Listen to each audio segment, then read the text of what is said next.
Hi guys, welcome back to my channel. So today I'm going to be doing something a bit different, which is reading you to sleep. The book I'll be reading you today is called The Hobbit, which is a prelude to The Lord of the Rings.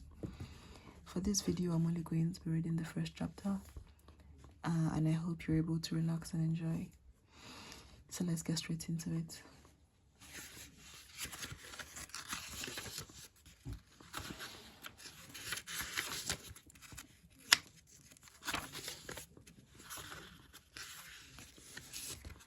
So, Chapter 1.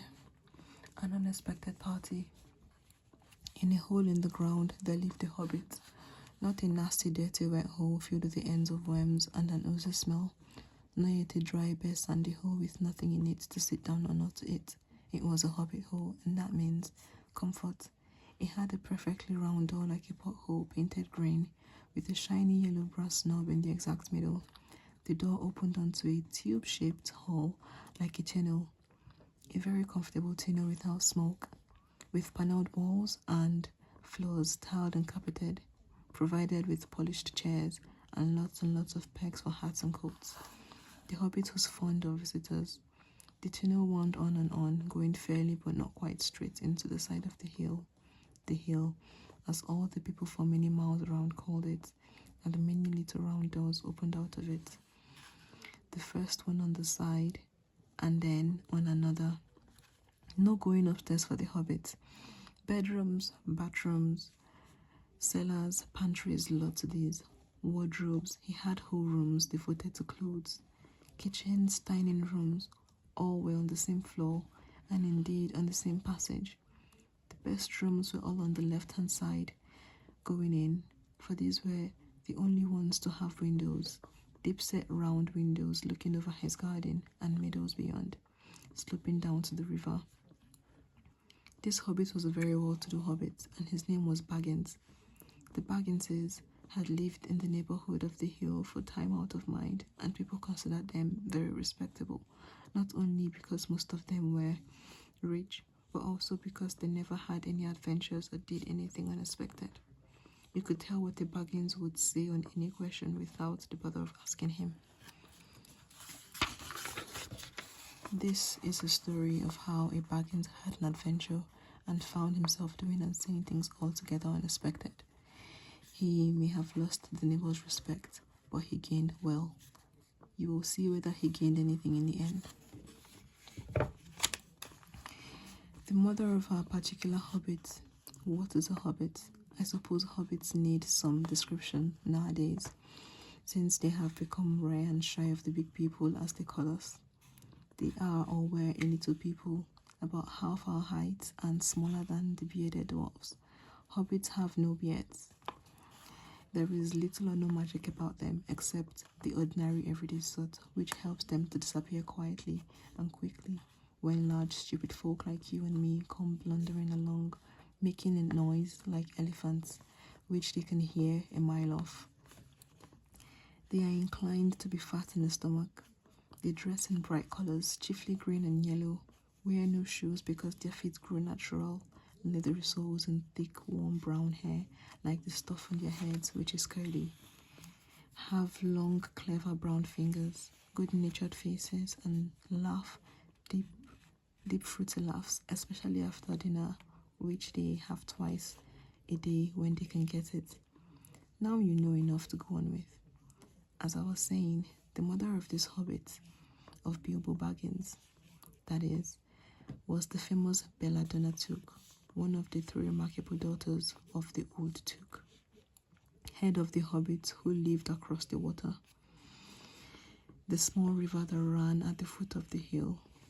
It was often said in other families that long ago, one of the Took ancestors must have taken a fairy wife. That was of course absurd, but certainly there was still something not entirely hobbit-like about them. And once in a while, members of the Took clan would go and have adventures. They discreetly disappeared, and the family hushed it up.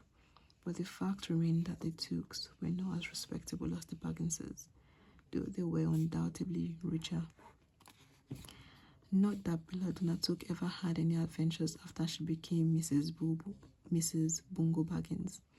Bongo, that was Bilbo's father, built the most luxurious hobbit hole for her, and partly with her money, that was to be found either under the hill or over the hill or across the water, and there they remained to the end of their days.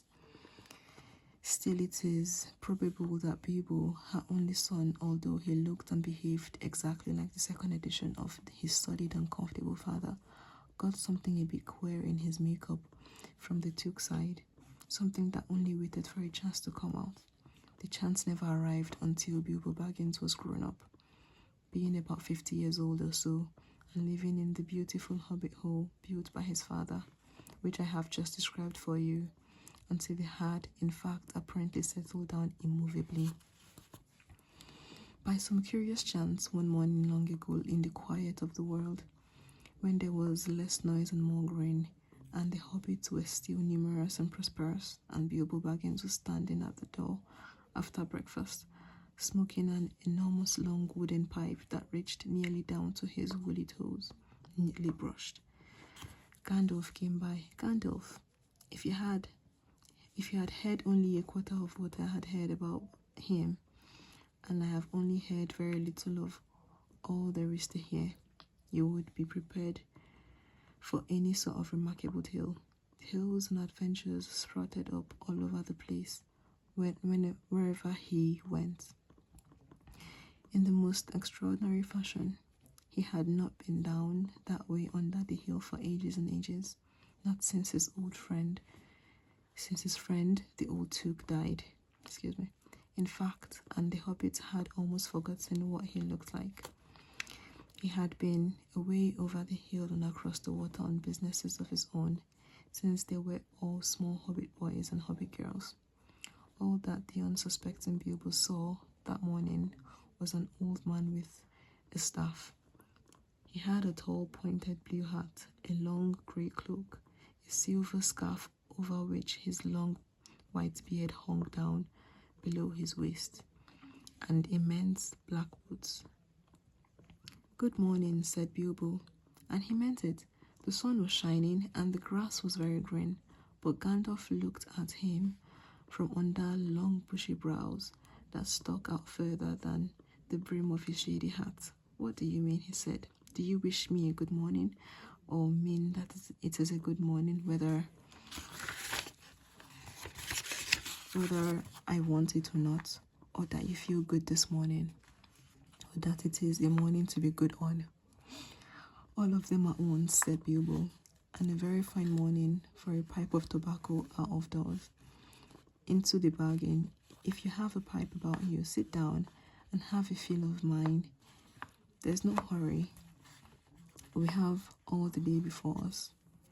Then Bilbo sat down on the seat by his door, crossed his legs, and blew out a beautiful grey ring of smoke that sailed up into the air without breaking and floated away over the hill. "Very pretty," said Gandalf, "but I have no time to blow smoke rings this morning. I am looking for someone to share in an adventure that I am arranging, and it's very difficult to find anyone." "I should think so in this part. We are plain quiet folk and have no use for adventures. Nasty, disturbing, uncomfortable things make you late for dinner. I can't think what anybody sees in them," said Mr. Baggins, and stuck one thumb behind his braces and blew out another even bigger smoke ring.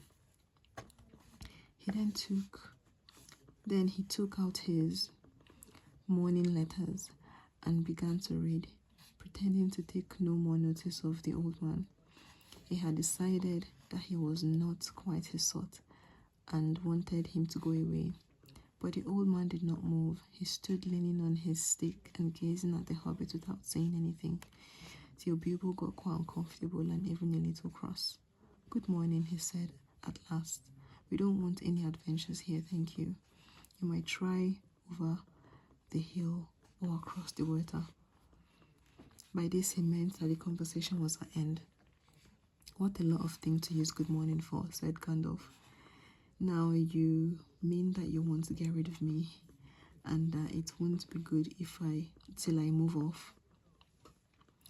Not at all, not at all, my dear sir. Let me see. I don't think I know your name. Yes, yes, my dear sir. And I do know your name, Mr. Bilbo Baggins. And you do know my name, though you don't remember that I belong to it. I am Gandalf, and Gandalf means me.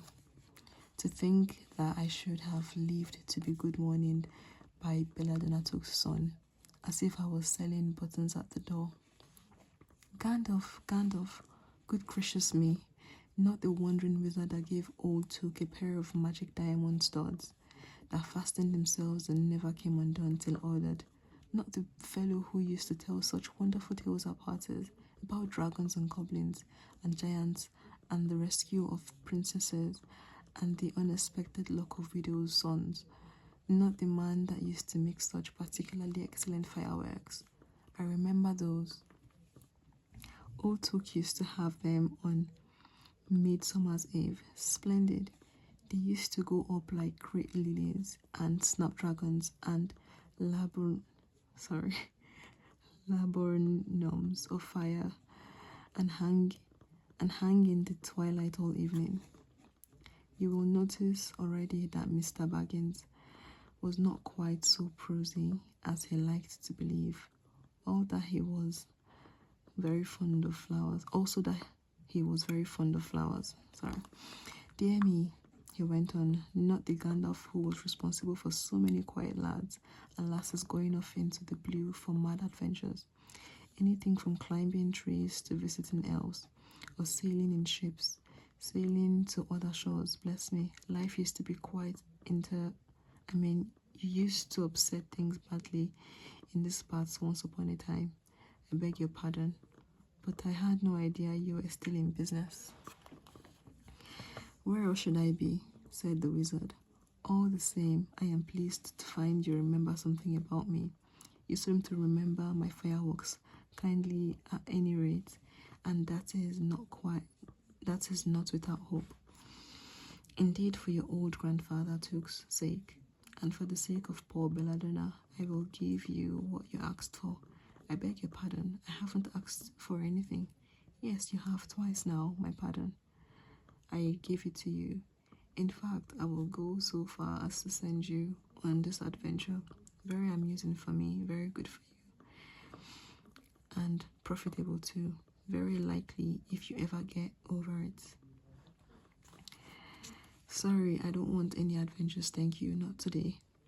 Good morning, but please come to tea anytime you like. Why not tomorrow? Come tomorrow, goodbye. With that, the hobbit turned and scuttled inside his round green door and shut it as quickly as he dared, not to seem rude. Wizards, after all, are wizards. What on earth did I ask him to tea for? He said to himself as he went to the pantry. He had only just had breakfast, but he thought a cake or two and a drink of something would do him good after his fright. Gandalf, in the meantime, was still standing outside the door and laughing, long but quietly. After a while, he stepped up and with the spike of his staff scratched the square sign on the Hobbit's beautiful green front door. Then he strode away just about the time when Bilbo was finishing his second cake and beginning to think that he had escaped adventures very well. The next day, he had almost forgotten about Gandalf. He did not remember things very well unless he put them down on his engagement tablet. Like this: Gandalf tea Wednesday. Yesterday, he had been too flustered to do anything of the kind. Just before tea time, there came a tremendous ring on the front doorbell, and then he remembered. He rushed and put on the kettle and put out another cup and saucer and an extra cake or two and ran to the door. I am so sorry to keep you waiting, he was going to say, when he saw that it was not Gandalf at all. It was a dwarf with a blue beard tucked into a golden belt, very bright eyes under his dark green hood, As soon as the door was open, he pushed inside, just as if he had been expected. He hung his hooded cloak on the nearest peg, and dwelling at your service, he said, with a low bow, "Bilbo Baggins at yours," said the hobbit, too surprised to ask any question for the moment. When the silence that followed had become uncomfortable, he added, "I am just about to take tea. Pray come and have some with me." A little stiff, perhaps, but he meant it kindly. "And what would you do if an uninvited dwarf came and hung his things up in your wall without a word of explanation?" They had not been at table long. In fact, they had hardly reached the third cake when there came another even louder ring at the bell. "Excuse me," said the hobbit, and off he went to the door. "So you have got there at last." That was what he was going to say to Gandalf this time, but it was not Gandalf. Instead, there was a very old-looking dwarf at the step with a white beard and a scarlet hood, and he too hopped inside as soon as the door was open, just as if he had been invited. "I see they have begun to arrive already," he said when he caught sight of Dwalin's green hood hanging up. He hung his red one next to it, and bowing at your service, he said, with his hand on his breast. "Thank you," said Bilbo with a gasp. It was not the correct thing to say, but they have begun to arrive and flustered him badly. He liked visitors, but he liked to know them before they arrived, and he preferred to ask them himself. He had a horrible thought that the cakes might run short, and then he, as the host, he knew his duty and stuck to it, however painful. He might have to go without. "Come along in and have some tea," he managed to say after taking a deep breath. "A little beer would suit me better, if it is all the same to you, my good sir," said Balin with a white beard. "But I don't mind some cake, seed cake, if you have any." "Lots," Bilbo found himself answering. To his own surprise, he found himself scuttling off to the cellar to fill a pint beer mug, and then to a pantry to fetch 2 beautiful round seed cakes, which he had baked that afternoon for his after supper muscle. When he got back, Balin and Dwalin were talking at the table like old friends. As a matter of fact, they were brothers. Bilbo plumped down the beer and the cake in front of them. When loud came a ring at the bell again, and then another ring. Gandalf was certain this time, he thought as he puffed along the passage. But it was not. It was 2 more dwarfs, both with blue hoods, silver belts, and yellow beards, and each of them carried a bag of tools and spade. In they hopped as soon as the door began to open. Bilbo was hardly surprised at all. "What can I do for you, my dwarves?" he said. "Kili at your service," said the one, and Fili added the other, and they both swept off their blue hoods and bowed. "At yours and your families," replied Bilbo, remembering his manners this time. "Dwalin and Balin here already, I see," said Kili.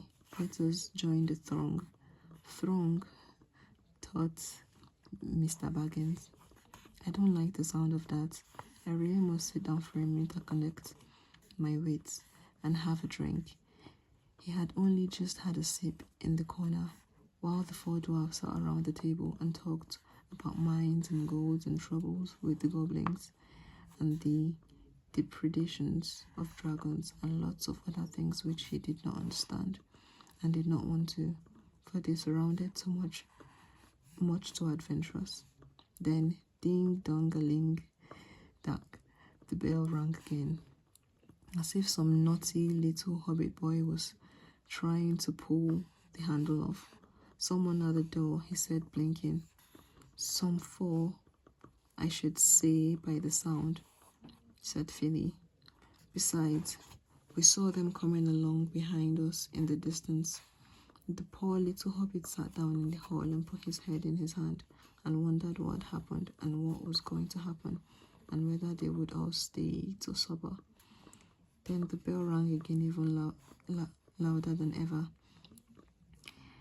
and he had to run to the door. It was not 4 after all, it was 5. Another dwarf had come along while he was wandering in the hall. He had hardly turned the knob before they were all inside, bowing and saying at his service one after the other, Dory, Nori, Ori, Oin, and Glowing were their names.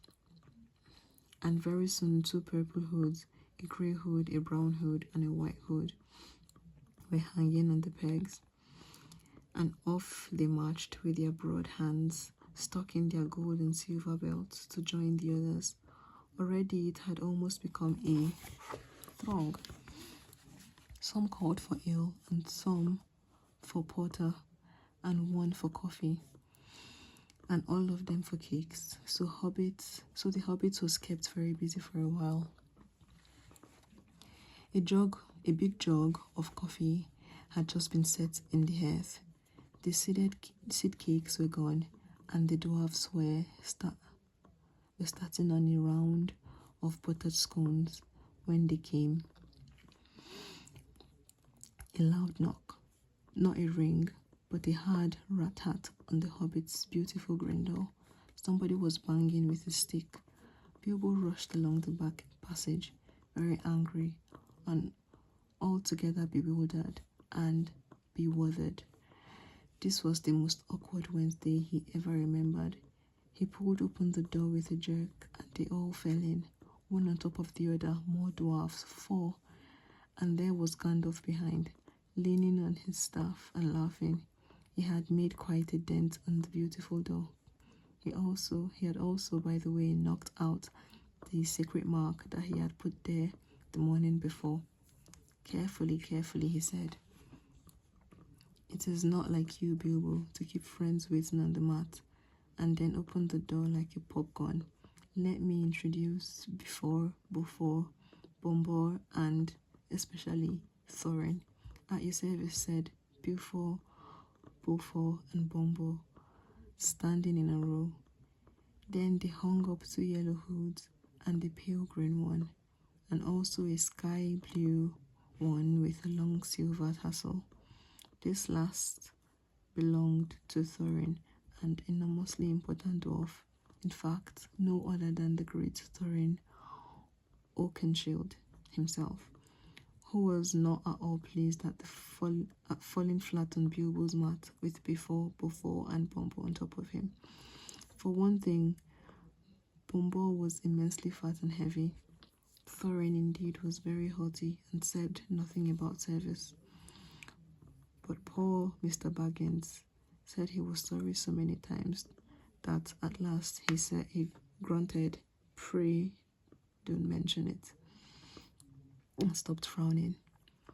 Now we are all here, said Gandalf, looking at the row of 13 hoods, the best detachable party hoods, and his own hat hanging on the pegs. Quite a merry gathering. I hope there is something left for the latecomers to eat and drink.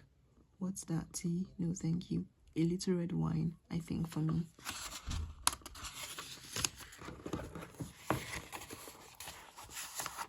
And for me, said Thorin, and raspberry jam and apple tart, said Before, and minced pies and cheese, said Beaufort, and pork pie and salad, said Bombor, and more cakes and ale and coffee, if you don't mind, called the other dwarfs through the door. Put on a few eggs. There is a good fellow, Gandalf called after him, as the hobbits stumped off to the pantries and just bring out the cold chicken and pickles. Seems to know as much about the inside of my ladders as I do myself, thought Mr. Baggins, who was feeling positively flummoxed and was beginning to wonder whether a most wretched adventure had not come right into his house. By the time he had got all the bottles and dishes and knives and forks and glasses and plates and spoons and things piled up on big trays, he was getting very hot and red in the face and annoyed. Confused and bothered, these dwarfs, he said aloud. Why don't they come and lend a hand? Lo and behold, there stood Balin and Dwalin at the door of the kitchen, and Philly and Killy behind him, and before they could say knife, they had whisked the tray and a couple of small tables into the parlour and set out everything afresh. Gandalf sat at the head of the pantry with the 13 dwarfs all round, and Bilbo sat on the stool at the fireside, nibbling at a biscuit. His appetite was quite taken away, and trying to look as if this was all perfectly ordinary and not in the least an adventure. The dwarfs ate, and talked, and time got on. At last they pushed their chairs back, and Bilbo made a move to collect the plates and glasses. I suppose you will all stay to supper, he said in the politest, unpressing tones. Of course, said Thorin, and after, we shan't get through the business too late, and we must have some music first. Now to clear up. Thereupon the 12 dwarves, not Thorin, he was too important and stayed talking to Gandalf, jumped to the air, jumped to their feet, and made tall piles of all the things. Off they went, not waiting for trays, balancing columns of plates, each with a bottle on the top, one on hand, while the hobbit ran after them, almost squeaking with fright. Please be careful, and please don't trouble. I might manage. But the dwarfs only started to sing. Chip the glass and crack the plates. Blunt the knife and bend the forks. That's what Bilbo Baggins hates. Smash the bottles and burn the corks. Cut the cloth and thread on the fat. Pour the milk on the pantry floor. Leave the bones on the bedroom mat. Splash the wine on every door. Dump the crocks on a boiling bowl. Pound them up with the thumping pole. And then you've finished. And when if any are whole, send them down the hall to roll. That's what Bilbo Baggins hates. So carefully with the plates. And of course they did none of these dreadful things, and everything was cleaned and put away, safe as quick as lightning, while the hobbit was standing round and round in the middle of the kitchen trying to see what they were doing. Then they went back and found Thorin with his feet on the fender smoking a pipe. He was blowing the most enormous smoke rings, and wherever he told one to go, it went. Up the chimney, or behind the cloak in the mantelpiece, or under the table, around and round the ceiling. But wherever it went, it was not quick enough to escape Gandalf. Pop! He sent a smaller smoke ring from his short clay pipe straight through each one of Thorin's. Then Gandalf's smoke ring would go green and come back to hover over the wizard's head. He had a cloud of them about him already, and in the dim light it made him look strange and sorcerous. Bilbo stood still and watched. He loved smoke rings, and then he blushed to think how proud he had been yesterday morning of the smoke rings he had set up the wind over the hill. Now for some music, said Thorin. Bring out the instruments. Killy and Philly rushed for their bags and brought back little fiddles. Thorin, Nori, and Ori brought out flutes for somewhere inside their coats. Bombo produced a drum from the hull. Before and Buffo went out too and came back with clarinets that they had left among the walking sticks. Dwalin and Balin said, "Excuse me, I left mine in the porch. Just bring mine in with you," said Thorin. They came back with viols as big as themselves, and with Thorin's harp wrapped in a green cloth.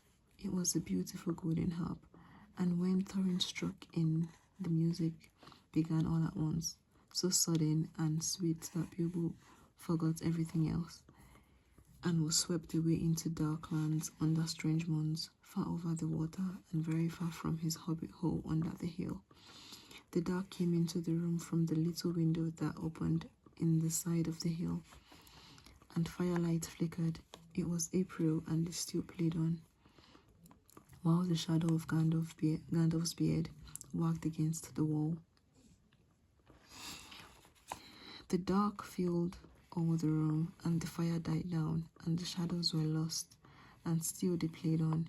And suddenly, first one and then another began to sing as they played, deep-rooted singing of the dwarves in the deep places of their ancient homes, and this is like a fragment of their song, if it can be like their song without their music. Far over the misty mountains cold, so dungeons deep and caverns old, we must away ere break of day, to seek the pale enchanted gold. The dwarves of yore made mighty spells, while hammers fell like ringing bells, in places deep where dark things sleep, in hollow halls beneath the fells. For ancient king and elvish lord, there many a gleaming golden hoard. They shaped and wrought and light they cut, to hide in gems and hilts of sword, on silver necklaces they strung, the flowering stars on crown they hung, the dragon fire in twisted wire, they meshed the light of moon and sun. Far over the misty mountains cold, to dungeons deep and caverns old, we must away ere break of day, to claim our long-forgotten gold. Goblets they carved there for themselves, and harps of gold, where no man delves. There lay they long, and many a song was sung and heard by men and elves. The pines were roaring on the heights, the winds were moaning in the night. The fire was red, it flaming spread, the trees like torches blazed with light. The bells were ringing in the dale, and men looked up with faces pale. Then dragons air more fierce than fire laid low their towers and houses frail. The mountains smoked beneath the moon, the dwarves they heard the tramp of doom.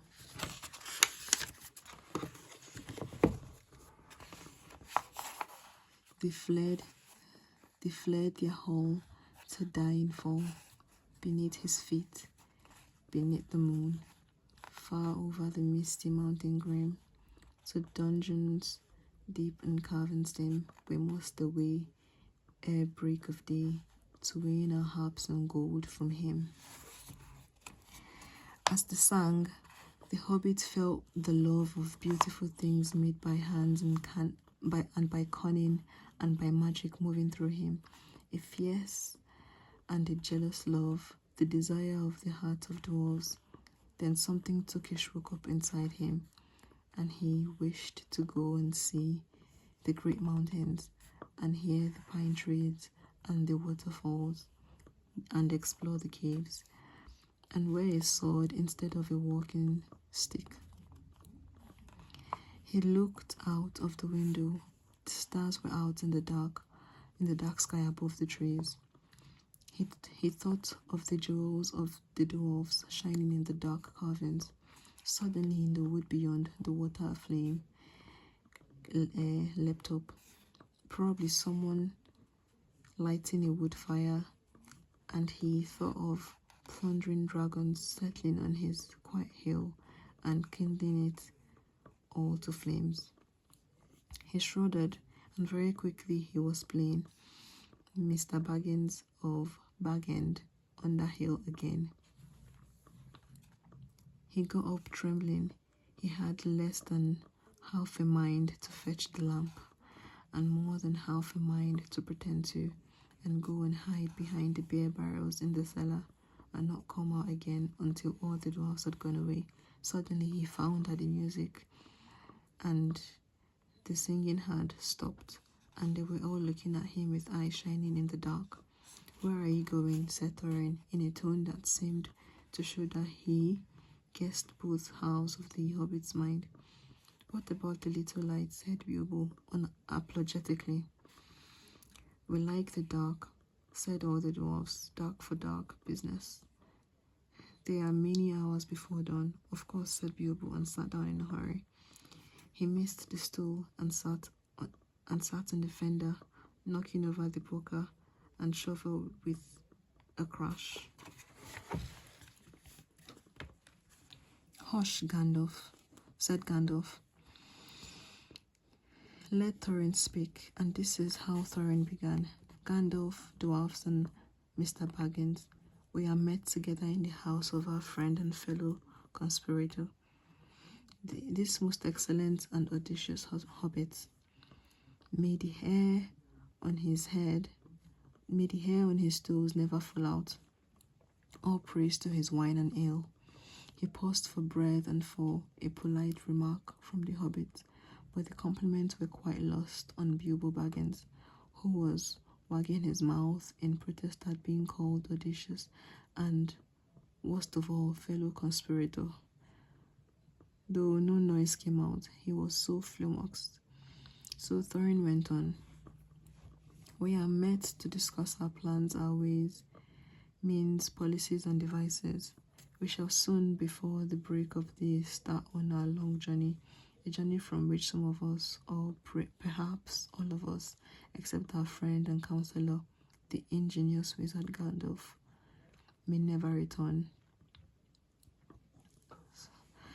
It is a solemn moment. Our object is, I take it, well known to us all, to the estimable Mr. Baggins, and perhaps to one or two of the younger dwarfs. I think it should be right in naming Kili and Philly, for instance. The exact situation at the moment will require a little brief explanation."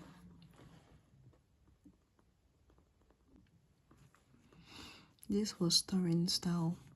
He was an important dwarf. If he had been allowed, he would probably have gone on like this until he was out of breath, without telling anyone anything that was not known already. But he was rudely interrupted. Poor Bilbo couldn't bear it any longer. At may never return, he began to feel a shriek coming up inside, and very soon it burst out like the whistle of an engine coming out of a tunnel. All the dwarfs sprang up, knocking over the table. Gandalf struck a blue light on the end of his magic staff, and in its firework glare the poor little hobbit could be seen kneeling on the hearth rug, shaking like a jelly that was melting. Then he fell flat on the floor and kept on calling out, struck by lightning, over and over again, and that was all they could get out of him for a long time. So they took him and laid him out of the way on the drawing room sofa with a drink at his elbow, and they went back to their dark business.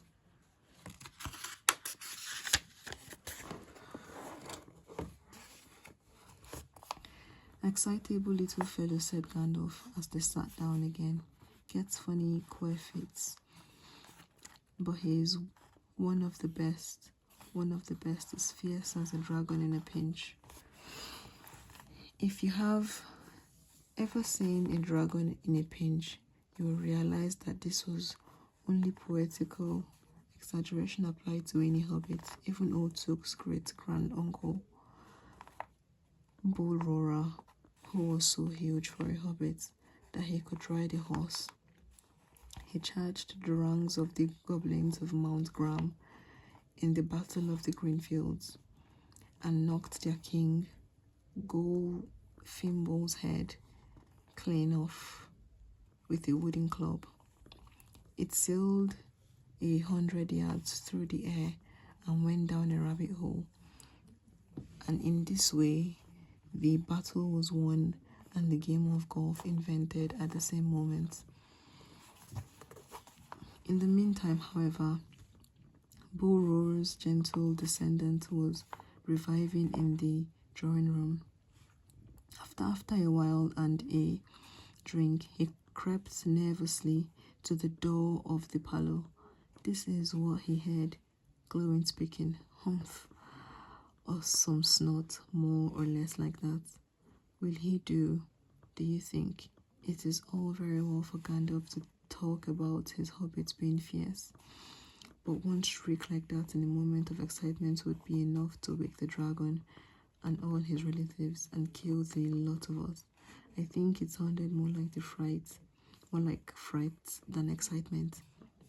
In fact, if I had not been for the sign on the door, I should have been sure we had come to the wrong house. As soon as I clapped eyes on the little fellow bobbing and puffing on the mat, I had my doubt. He looks more like a grocer than a burglar. Then Mr. Baggins turned the handle and went in. The Duke's side had won. He suddenly felt he would go without bed and breakfast to be taught fears. As for little fellow bobbing on the mat, it almost made him really fierce. Many times afterwards, the Baggins part regretted what he did now, and he said to himself, Bilbo, you were a fool. You walked right in and put your foot in it. Pardon me, he said, if I have overheard words that you were saying. I don't pretend to understand what you are talking about or your reference to burglars, but I think I am right in believing this is what he called being on his dignity. That you think I am no good, I will show you. I have no signs on my door. It was painted a week ago, and I am quite sure you have come to the wrong house. As soon as I saw your funny faces on the door, I had my doubts, but treat it as the right one. Tell me what you want done, and I will try it. If I have to walk from here to the east of East and fight the wild werewolves in the last desert, I had a great-great-granduncle once, Borora took, and yes, but that was long ago, said Glowing. I was talking about you, and I assure you there is a mark on the door, the usual one in the trade, or used to be. Burglar wants a good job, plenty of excitement, and a reasonable reward. That's how it is usually read. You can say expert treasure hunter instead of burglar if you like. Some of them do. It's all the same to us. Gandalf told us that there was a man of the sort in these parts looking for a job at once, and that he had arranged for a meeting here this Wednesday tea time. Of course there is a mark, said Gandalf. I put it there myself for very good reasons. You asked me to find 14 men for your expedition, and I chose Mr. Baggins. Just let anyone say I chose the wrong man or the wrong house, and you can stop at 13 and have all the bad luck you like, or go back to digging coal. He scowled so angrily at Gollin that the dwarf huddled back in his chair, and when Bilbo would try to open his mouth to ask a question, he turned and frowned at him and stuck out his bushy eyebrows till Bilbo shut his mouth tight with a snap. That's right, said Gandalf. Let's have no more arguments. I have chosen Mr. Baggins, and that ought to be enough for all of you. If I say he is a burglar he is, or will be when the time comes. There is a lot more in him than you guess, and a deal more than he has any idea of himself. You may possibly all live to thank me. Now, Bilbo, my boy, fetch the lamp and let's have a little light on this.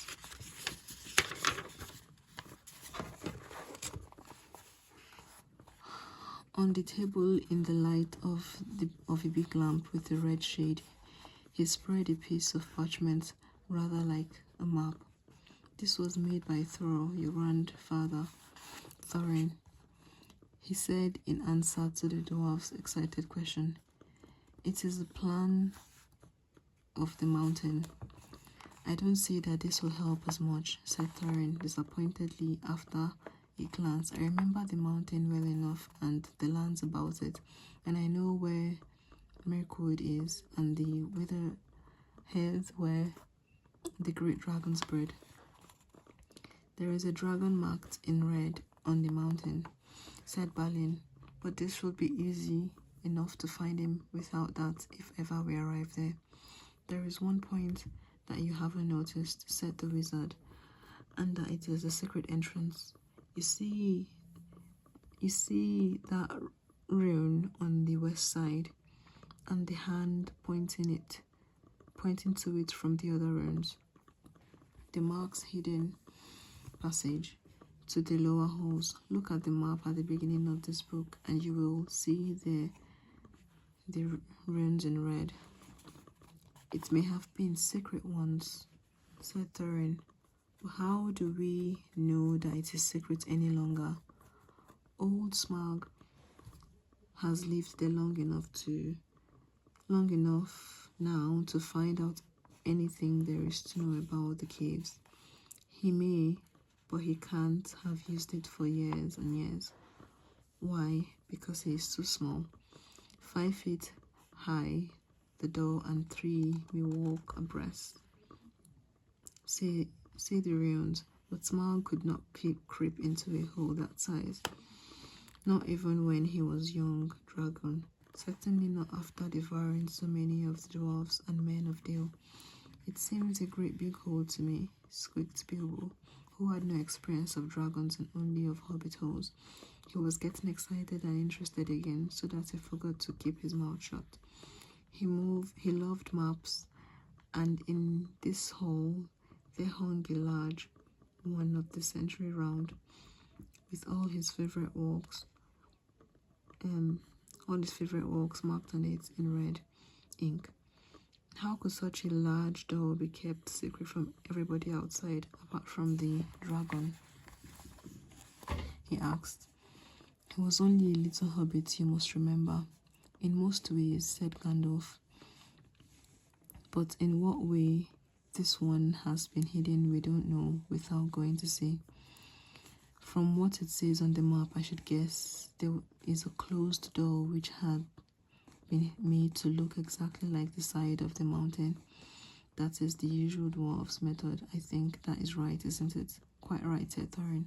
Also, went on Gandalf, I forgot to mention that with the map went a key, a small and curious key. Here it is, he said, and handed to Thorin a key with a long barrel and intricate words made of silver. Keep it safe. Indeed I will, said Thorin, and he fastened it upon a fine chain that hung about his neck and under his jacket. Now things begin to look more hopeful. This news alters them much for the better. So far we have had no clear idea what to do. We thought of going east, as quiet and careful as we could, as far as the Long Lake. After that, the trouble would begin.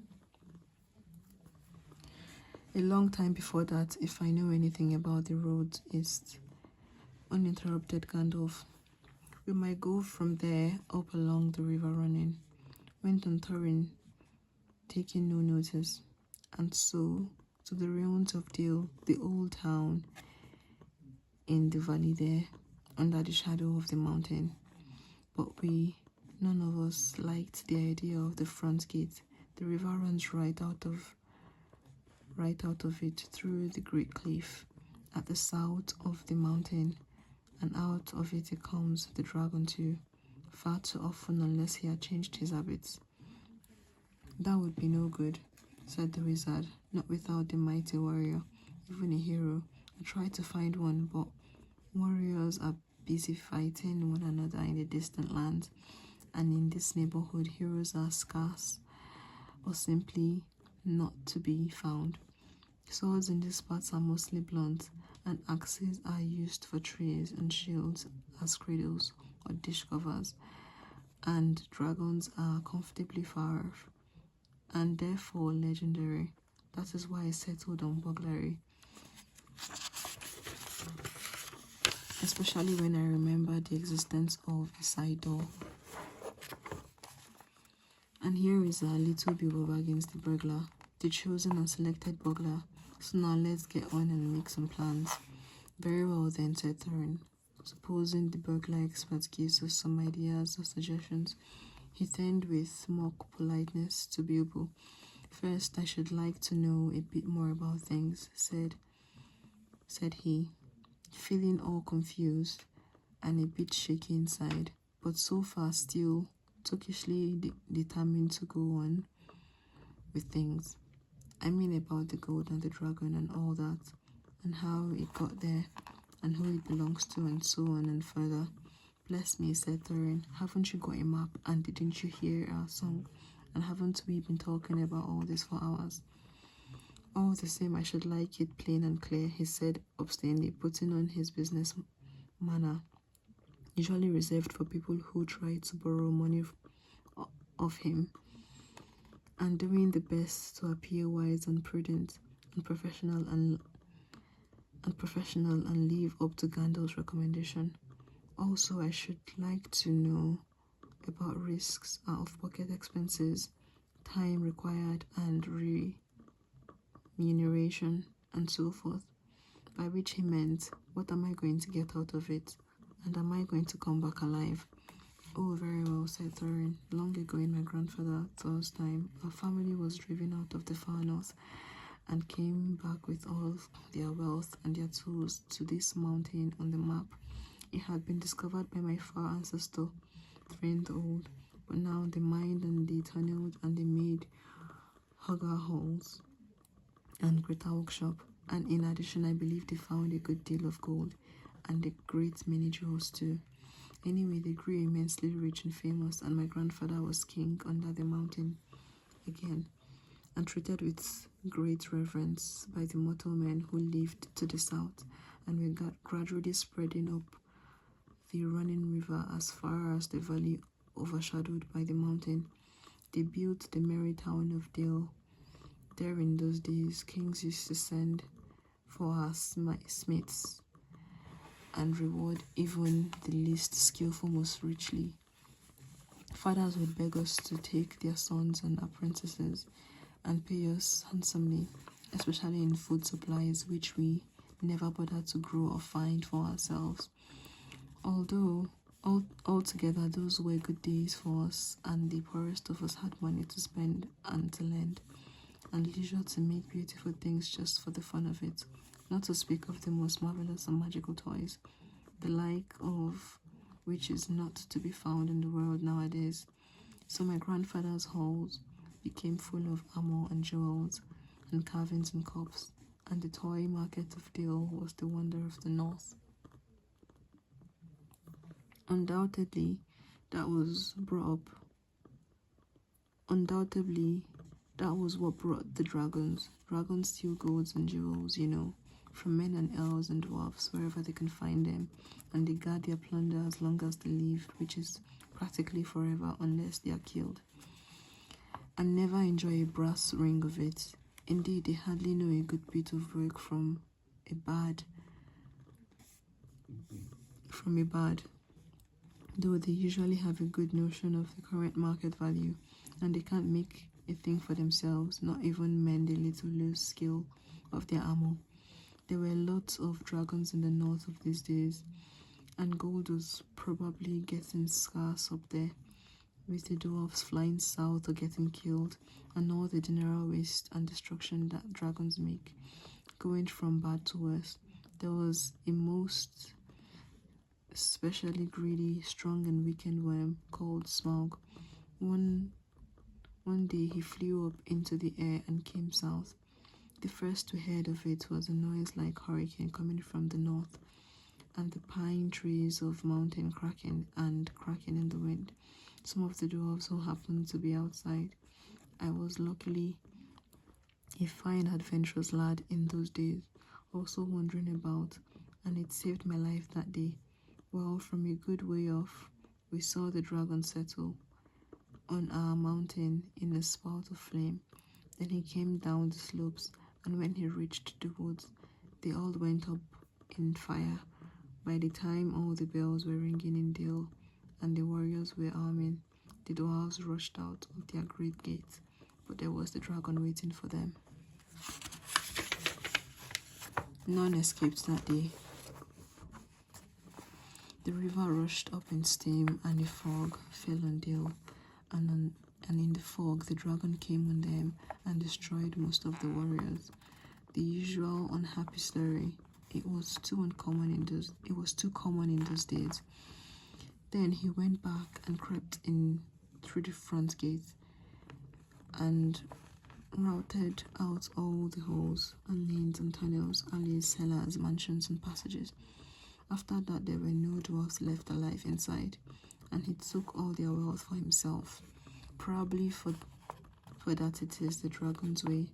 He has piled it up in a great heap far inside and sleeps on it for a bed. Later he used to crawl out of the great gates and come by to Nightdale and carry away people, especially maidens, to eat until Dale was ruined and all the people dead or gone. What goes on there now, I don't know for certain, but I don't suppose anyone's lives nearer to the mountain than the far edge of the Lord's Lake nowadays. The few of us that were well outside sat and wept in hiding and cursed Smaug, and there we were unexpectedly joined by my father and my grandfather with sign beards. They looked very grim, but they said very little. When I asked how they had got away, they told me to hold my tongue and said one day in the proper time I should know. After that we went away, and we have had to earn our livings as best we could up and down the lands, often enough sinking as low as blacksmith's work or even coal mining. But we have never forgotten our stolen treasure, and even now when I will allow, we have a good bit laid by and are not so badly off. The Thorin stroked the gold chain around his neck. We still mean to get it back and to bring our curses home to Smaug, if we can. I have often wondered about my father's and my grandfather's escape. I see now they must have had a private side door, which only they knew about. But apparently they made a map, and I should like to know how Gandalf got hold of it, and why it did not come down to me, the rightful heir. I did not get hold of it. I was given it, said the wizard. Your grandfather Thor was killed, I remember, in the mines of Moria by Azog the Goblin. Curse his name, yes, said Thorin. And Thrain, your father, went away on the 21st of April, 100 years ago, last Thursday, and has never been seen by you since. True, said Thorin. Well, your father gave me this to give you, and if I have chosen my own time and way for handing it over, you can hardly blame me, considering the trouble I had to find you. Your father could not remember his own name when he gave me the paper, and he never told me yours.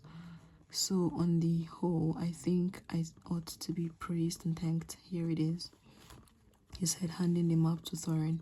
I don't understand, said Thorin, and Bilbo felt he would have liked to stay the same. The explanation did not seem to explain.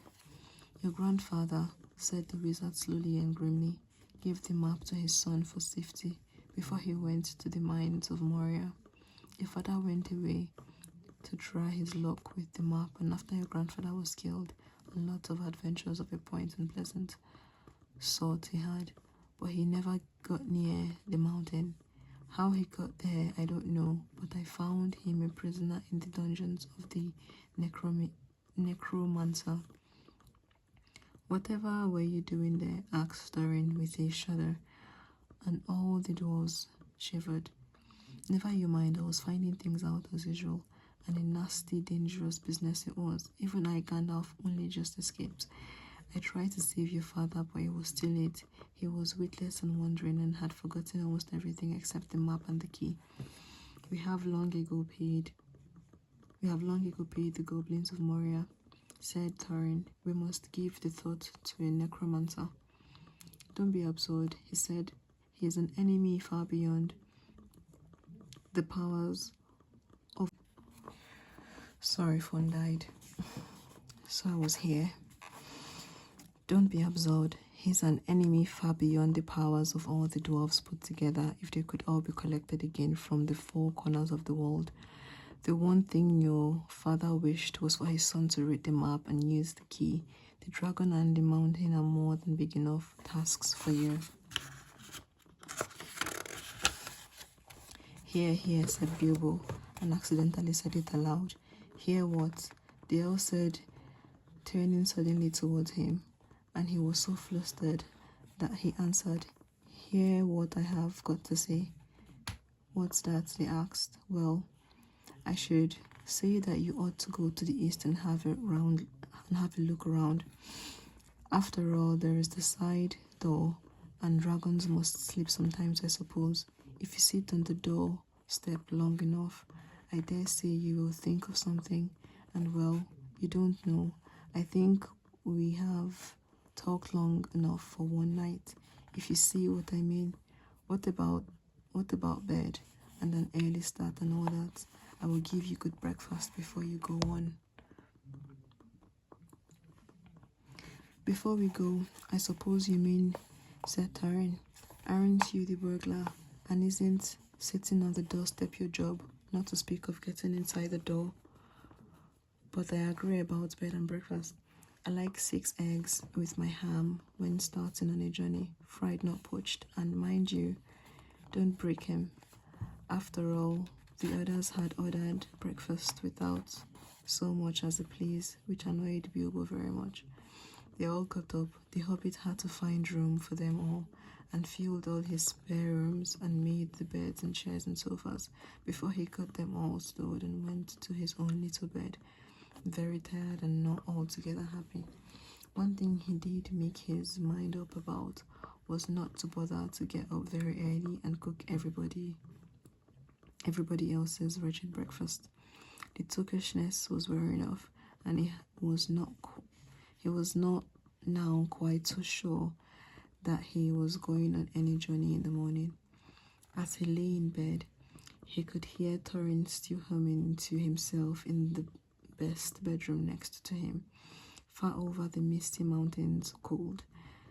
To dungeons deep and caverns old we must stay away ere break of day, to find our long forgotten gold. Bilbo went to sleep with that in his ears, and it gave him very uncomfortable dreams. It was long after the break of day when he woke up. So this is the end of chapter 1 for this book, and also the end of the video. I hope you were able to relax and enjoy. Please like and subscribe. Also comment down below what you think. If you want me to continue doing videos like this, let me know. Right, have a nice day. Bye.